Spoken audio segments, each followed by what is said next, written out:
The Four Corners region of the United States bears witness to the incredible and vibrant culture of the ancestral Puebloan peoples and their modern descendants. If you could travel back in time to 1100 CE, you would have seen thriving agricultural communities building large pueblos and kivas and producing exquisite pottery and art. That would be a stark comparison to what you would have seen a few thousand years earlier.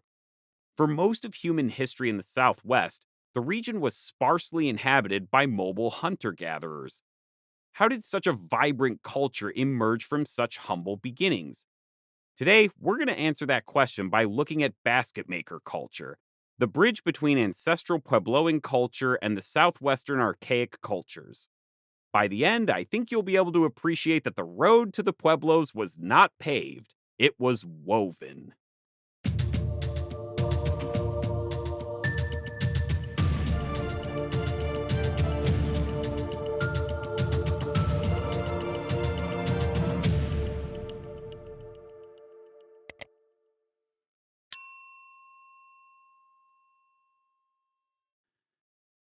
This episode is brought to you by my amazing patrons. Not only do they support me financially, but they voted for this Southwestern topic, and it has been wonderful to research. If you, dear viewer, would like to support the show and suggest and vote on topics, you can do so on Patreon. And now, back to our regularly scheduled program. Before we begin, we need to start with everyone's favorite topic chronology. Archaeologists have divided Puebloan chronology into very convenient periods for us. The periods that we're going to really focus on are the Basketmaker II and Basketmaker III periods.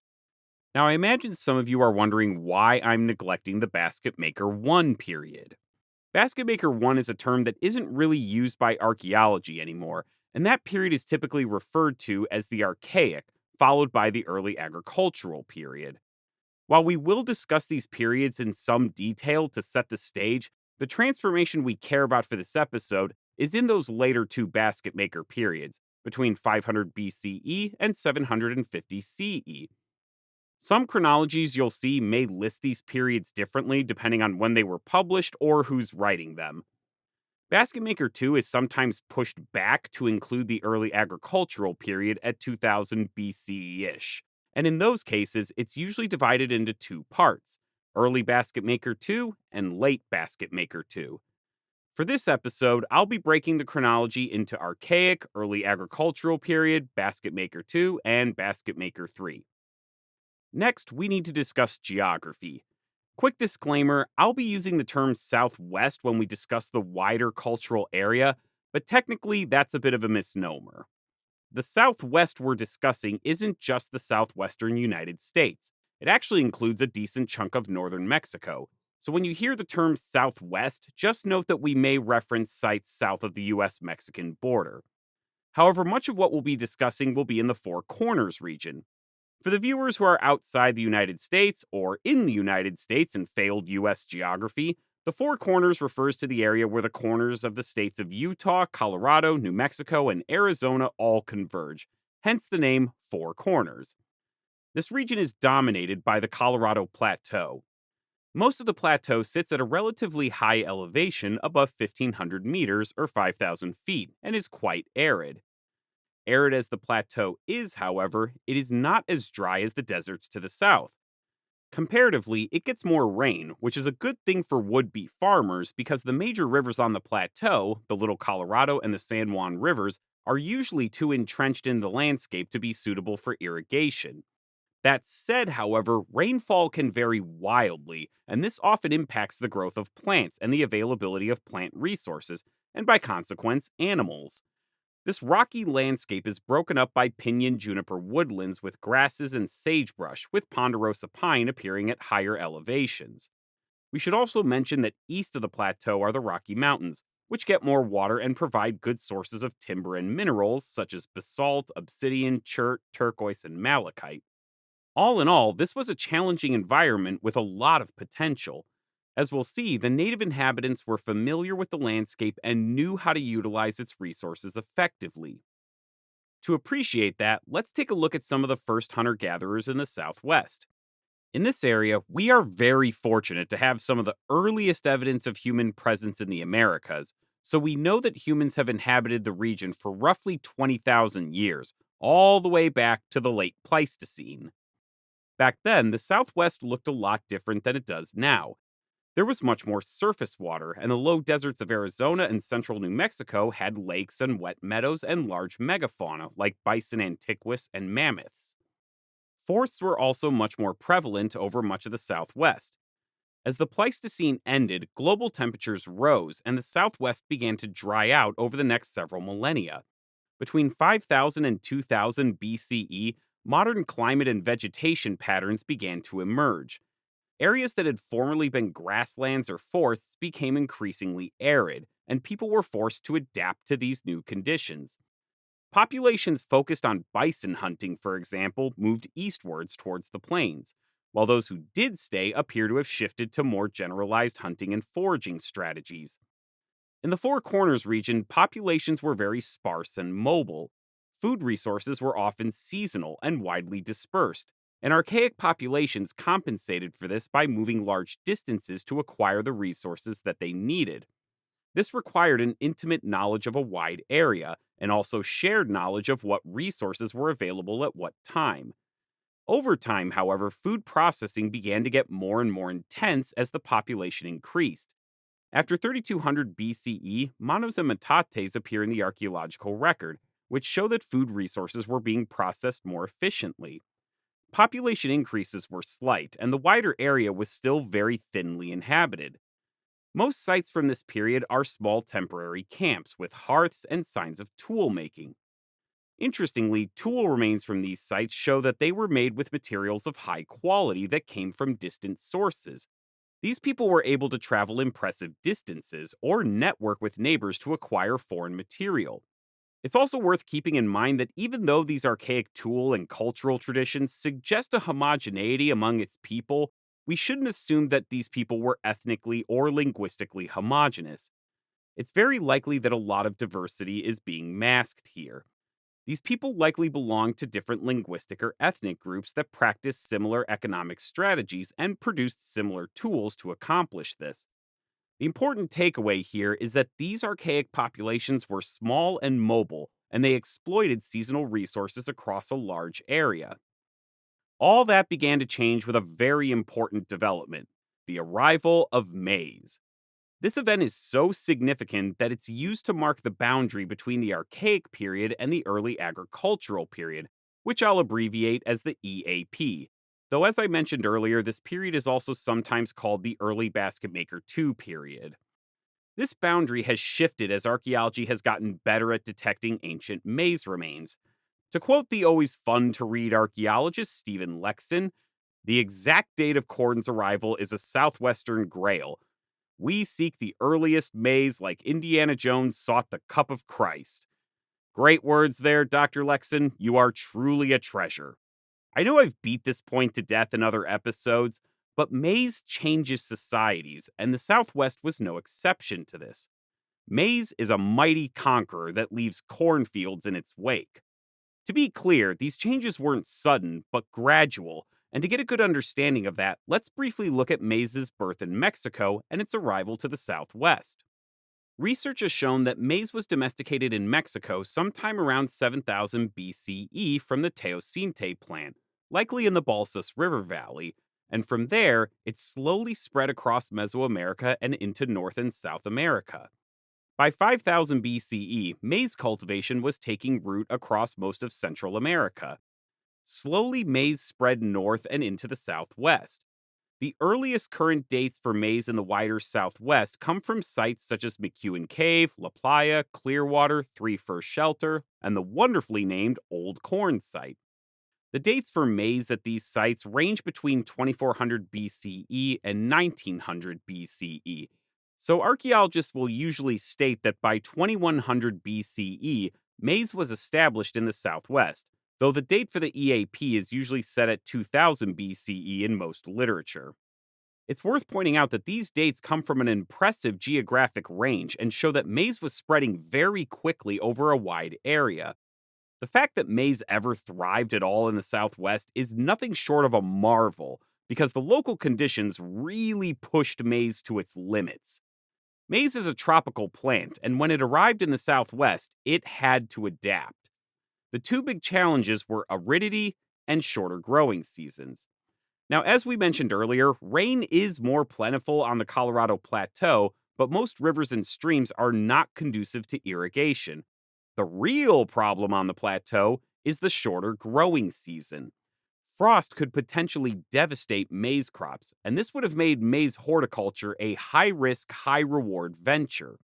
However, over the next 2,000 years, those southwestern strains of maize slowly became increasingly heat and drought resistant and better suited to shorter growing seasons. The question of how maize arrived in the Four Corners region more specifically is a topic of ongoing debate. Traditionally, there have been two competing theories. The first is that local archaic hunter gatherers that we discussed earlier adopted maize agriculture from their southern neighbors. The second is that agriculturalists migrated into the Four Corners area, displacing local populations and bringing maize and a distinct culture. According to the adoption theory, maize horticulture was a conscious response to increasing population density and environmental conditions. Maize provided these people with a valuable supplement to augment their diet of wild foods. The migration theory contends that Proto Uto Aztecan migrants from the south brought maize up along with agriculture to the north from central Mexico. Much of this theory hinges on linguistic analysis to show the migration and spread of certain words and terms. However, DNA studies have failed to show evidence for a migration of southern populations into the Southwest. With that said, how were these first horticulturalists using maize? As it turns out, those people were using it very lightly. They were still living their best mobile hunter gatherer lifestyle with some maize on the side. In fact, there's no evidence of any noticeable population increase during this time. Maize would have likely been planted along creeks or other wet areas so that it could grow with minimal oversight. Populations would have still made their seasonal rounds and come back later in the year to harvest the maize. You'll sometimes hear these groups referred to as farmer foragers in a lot of literature. One big reason for this approach was the maize itself, because the maize at these early sites was not the maize you see today in cornfields, stores, and farmers markets. That stuff is all modern, the result of centuries of domestication, selective breeding, and genetic engineering. This early maize in the Southwest is categorized as a small cob variety with very small seeds. Cob remains from sites at this time usually have 8 to 10 rows of kernels about 7 centimeters long. To put that in perspective, most modern maize you'll find at the store has about 20 rows and are about 15 to 20 centimeters long. In fact, veteran Southwest archaeologist R.G. Matson has proposed that early maize may not have been originally cultivated in the Southwest for its tiny seeds, but rather for the sugar in its stalks. Now, keep in mind that this maize still had to be tended to once it was grown. Maize can't propagate on its own. It needs other agents to open the husk and disperse the seeds. It's not like you can plant maize somewhere and come back years later to find that it's colonized the area. So, this does represent an important investment of attention and labor. This also helped maize adapt because faster growing and more drought resistant strains tended to thrive in these conditions and were more likely to be replanted. There's also good evidence that some people were storing maize for future use. At the old corn site up on the Colorado Plateau, excavations found many pits that had maize remains, showing that some maize was being stored at the site. There's also evidence at other sites of simple cribbed structures that were likely used as temporary shelters. By and large, we should think of people from the EAP as mobile hunter gatherers who were experimenting with maize but weren't yet dependent on it. We also have remains of material culture from this time period that can shed light on these people. Cave sites in particular have preserved artifacts that would have decayed long ago in other environments. These perishables show that these populations were very familiar with local materials and used them to create fine tools and woven goods. Items made from cordage and plant fibers are particularly well represented. Twined bags used to carry food and materials have been recovered in the Four Corners area. Twining goes all the way back to the Archaic, and in fact, twined bags dating to 7000 BCE have been recovered in the Great Basin to the north. Another old technology well represented at this time is basketry. Archaic and EAP baskets were made by coiling on a one rod foundation, and many examples have been recovered across the Southwest from various cave sites. In some cases, entire burial shrouds were woven for deceased people. These baskets provided light and portable means of storage that were perfect for a mobile population. Around 500 BCE, there are some important developments in the Southwest, and this ushers in the Basketmaker II period.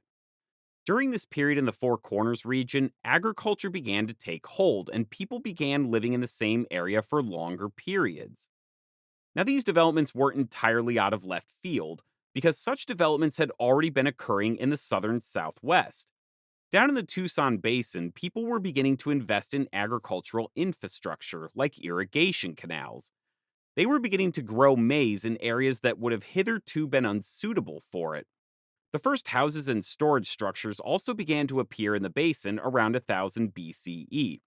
If that sounds interesting and you want to learn more about the trajectory of the Tucson Basin, you can pick up that story by watching our HoHoCom episode. I bring this up because those southern agriculturalists likely had a hand in what happened in the Four Corners region next.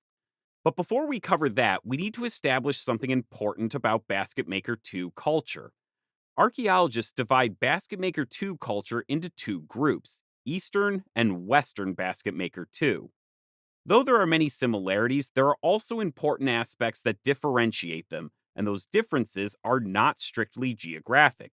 They extend into the material culture as well, and these are worth discussing briefly before we discuss Basketmaker origins.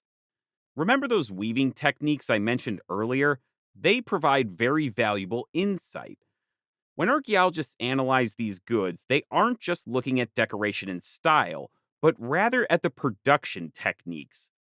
These are usually much better indicators of cultural identity, since the motor skills and habits of these methods are more culturally ingrained and less likely to change than decoration. Western techniques for weaving and basket making tend to show closer affinities to techniques used in the Great Basin, as well as Californian coiling and twining techniques, while Eastern techniques continue the local archaic traditions. We also see differences in ritual behavior as well, particularly in mortuary practices. Multi individual burials are much more common among Western basket makers, and scholars have noted that child burials tend to be richer than their Eastern counterparts. Eastern burials, by contrast, are far more likely to be aligned to the north, while Western burials show weaker alignment patterns. You may be asking why we're discussing these seemingly subtle differences. Archaeologists believe that these may indicate different linguistic and ethnic groups. Specifically, they theorize that Western basket makers were probably Uto-Aztecan speakers and that Eastern basket makers were Tanoan speakers. This is interesting because it suggests that several modern Puebloan groups have their origins during this time. To this day, Western Pueblos in Arizona are much more likely to speak an Uto-Aztecan language, while Eastern Pueblos in New Mexico are much more likely to speak Tanoan or Carasan languages. While we're talking about languages, it's worth pointing out that Uto-Aztecan was a historically large language family that stretched from the Great Basin down the Pacific coast all the way into Mexico. This language continuum likely aided in the spread of maize and other goods and ideas from Mesoamerica into the Southwest. Scholars believe that Western basket makers were the result of new arrivals from the South based on Basketmaker II sites throughout northern Arizona and southern Utah that get increasingly younger the further north we go. This suggests that maize farmers from the South migrated north in search of new lands to cultivate and encountered the local EAP inhabitants.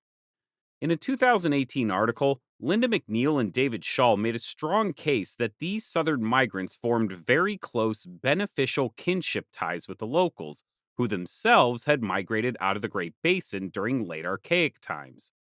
They point out that local Uto-Aztecan languages, specifically Hopi, have loanwords related to agriculture that came from southern Uto-Aztecan languages. They also highlight changes in rock art on the Colorado Plateau that appears during the Basketmaker II period.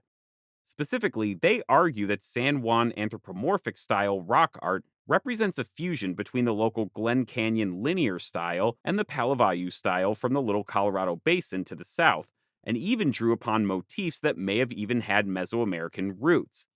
I personally find this very compelling.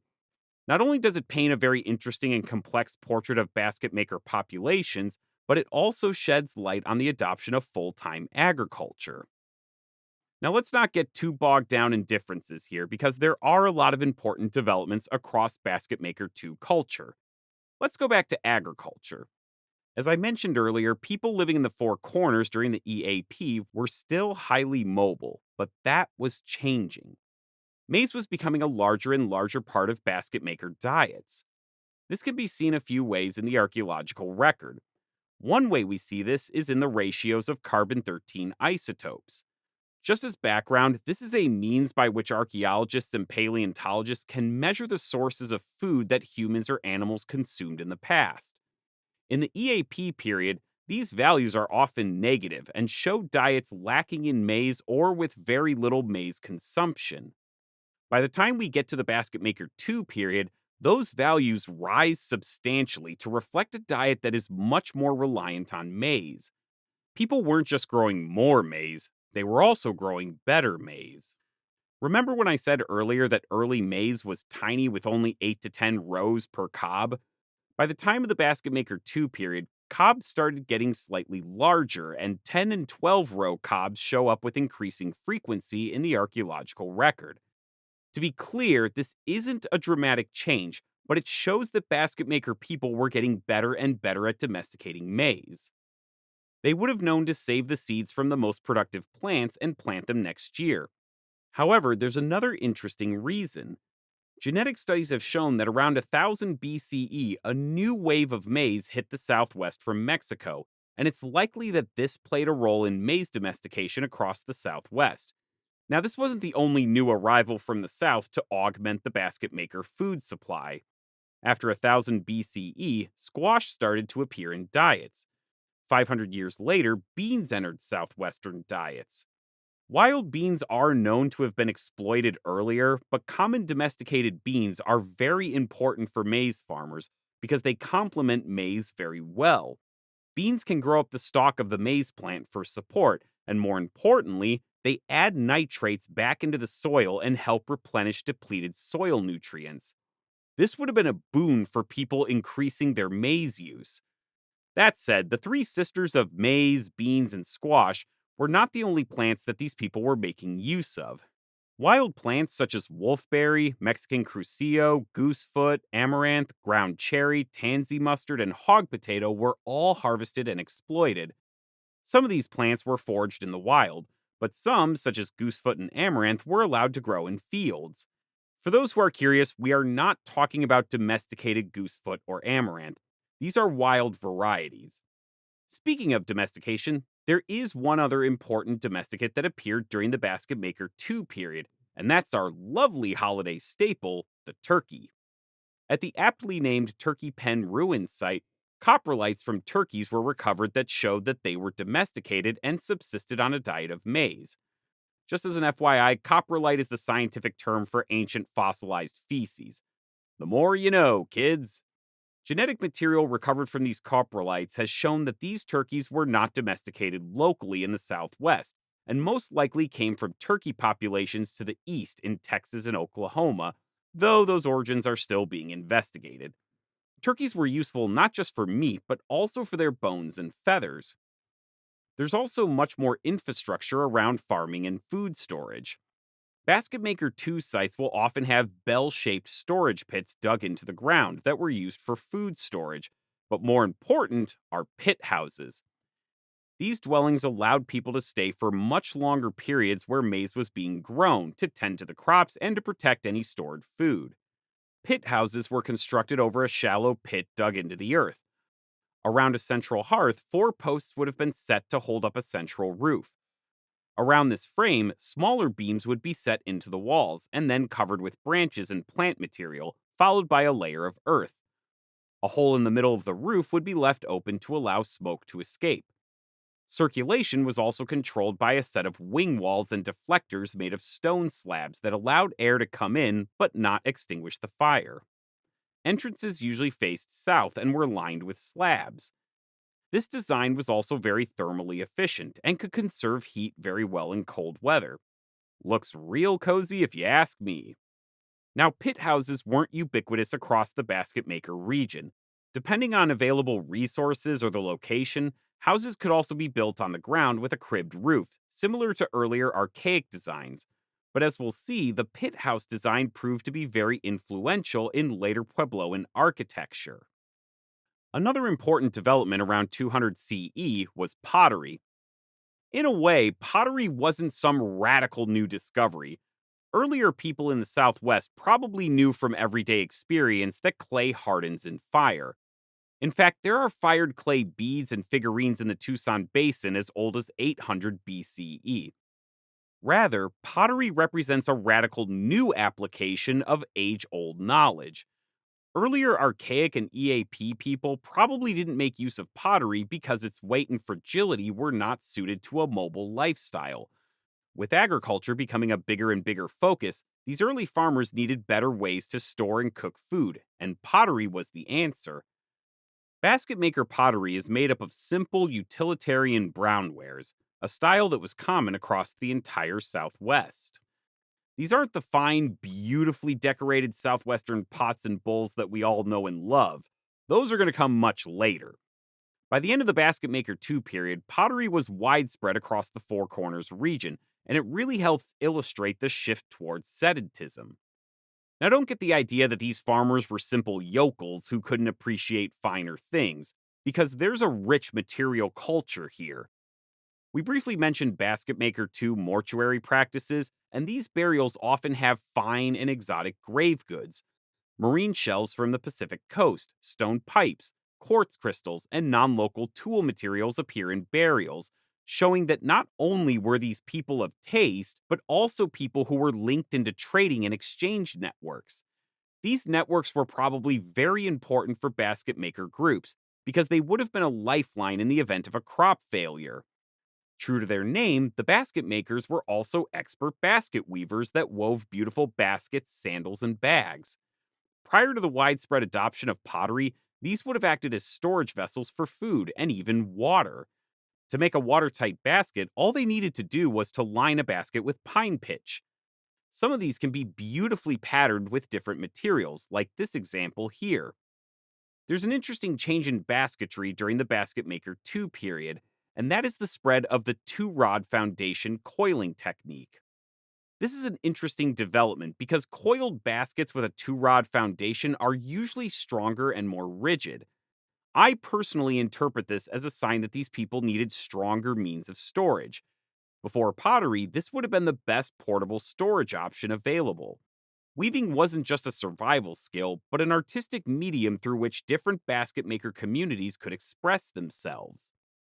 Another important medium for basket maker art is rock art.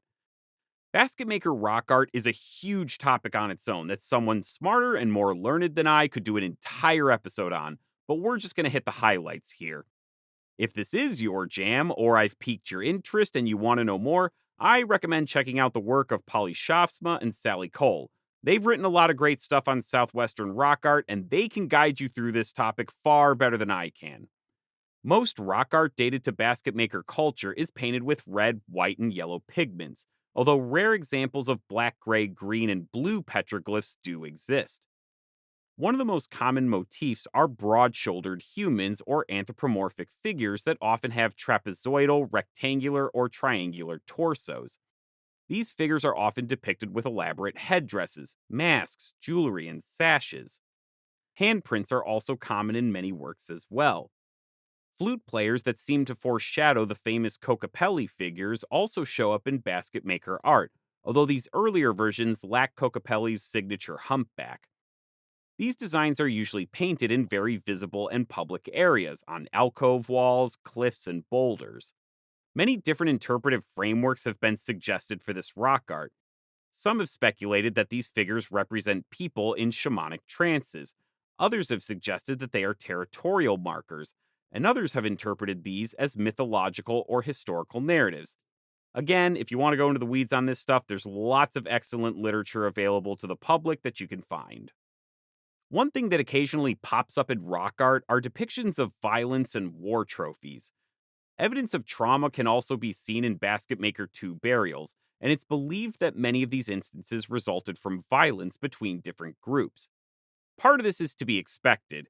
Agriculturalists storing food can be a good raiding target, and in such cases, they have to protect their food and goods. However, between 200 and 400 CE, archaeologists also find the earliest evidence of the bow and arrow in the southwest, so this may have fueled some of the violence. Over the next few centuries, the bow and arrow would replace the atlatl as the hunting tool of choice across the southwest. Basketmaker culture really matures and comes into full bloom during the Basketmaker III period, which began at approximately 500 CE. During this period, we see elements develop that are going to be distinctly Puebloan in the future. The most important development is the emergence of full blown villages in the Four Corners area. If people weren't fully sedentary in the Basketmaker II period, they were now. One way that this is seen is in the elaboration of pit houses. Again, we're going to generalize a bit here since there is some regional variation. Typical pit houses on the Colorado Plateau would have had two chambers, an antechamber used for storage, and a main chamber that acted as the living and workspace. In such designs, people would have entered from a hole in the roof. Now, these people were not living in little isolated pit house homesteads, but in farming villages where groups could farm maize, beans, and squash and raise turkeys. As the population grew, more and more people settled in these villages. These could range in size from small hamlets with a few houses to larger villages with dozens of pit houses. Some of these pit houses could also be quite large, able to house many people and store huge amounts of food. These were likely built by prosperous families, and it shows that people were beginning to accumulate real wealth. Excavations show that they were also storing more and more food. At the site of LA 4169 in northern New Mexico on the upper San Juan River, clay lined storage pits were excavated that were large enough to store enough maize to feed at least 138 people, or 27 families, for an entire year. Several Basketmaker III settlements also had stockades built, though it's debated what these stockades were for. Some have suggested that these were erected for defense against rivals and enemies, but other scholars have pointed out that these may have been erected to help keep turkeys, dogs, and possibly the wayward toddler from escaping the village.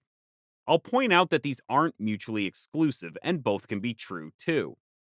Whatever dangers existed outside the walls, they didn't impact social and economic relations between communities.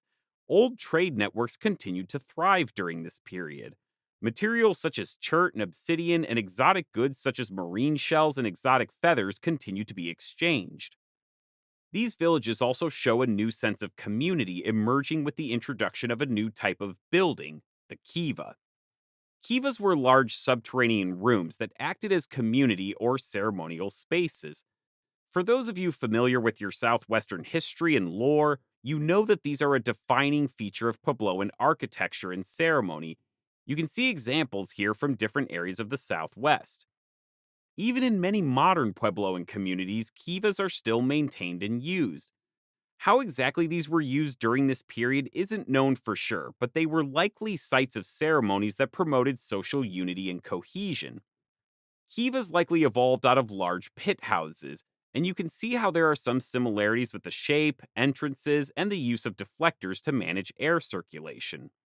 These kivas represented a significant investment of community labor. A good example of this can be seen at the Dillard site in Colorado. This village had a kiva that had 3 different floor layers, showing that this kiva wasn't just built, but continually maintained and renovated by the community. Interestingly, the Dillard site also shows pit houses of varying styles from other areas, showing that people from all over were beginning to congregate in these large villages. One particularly large Basketmaker III settlement can be found in Chaco Canyon at Shabak Etchi Village. Over 100 pit houses were excavated from the site in the 1920s. This place was really thriving, although it's believed by scholars that not all of these pit houses were inhabited at the same time. Other important changes in these villages are seen in the pottery that they were making. First, brown wares fell out of style. The basket makers broke away from that earlier pan Southwestern tradition and began to manufacture gray wares. These first gray wares are very simple and undecorated, but they do show more variety in design. Large cooking vessels, oyas, and other specialized pots show up in archaeological remains. And by the end of the Basketmaker III period, they were beginning to be decorated with black painted designs. These pigments were either derived from iron rich or manganese rich minerals or organic sources such as Rocky Mountain beeweed. These are very simple black on white designs, but such black on white wares are going to become a defining, almost iconic feature of later ancestral Puebloan ceramics.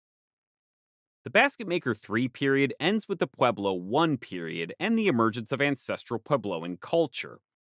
After about 700 to 750 CE, residential and storage structures began to be built above ground in buildings that we would recognize as pueblos. In some transitional settlements, these were still connected with pit houses. In the centuries to come, pueblos would be constructed in block units, often connected to kivas. Beautiful pottery, basketry, and rock art would become the calling cards of their ancestral Puebloan inhabitants. Now, if you want to continue into the next chapter of this story in ancestral Puebloan history, you're in luck because I've already made that video and you can check out our episode on Chaco Canyon. It more or less picks up this story in the San Juan Basin. Transitional cultures like the Basketmaker culture often get neglected in popular literature and media. Academics will have a field day with them, but that doesn't always trickle down to the public. As a result, basket makers are usually condensed into a few pages in an early book chapter, or perhaps a sentence or two on park signage before the exciting ancestral Puebloan showcase.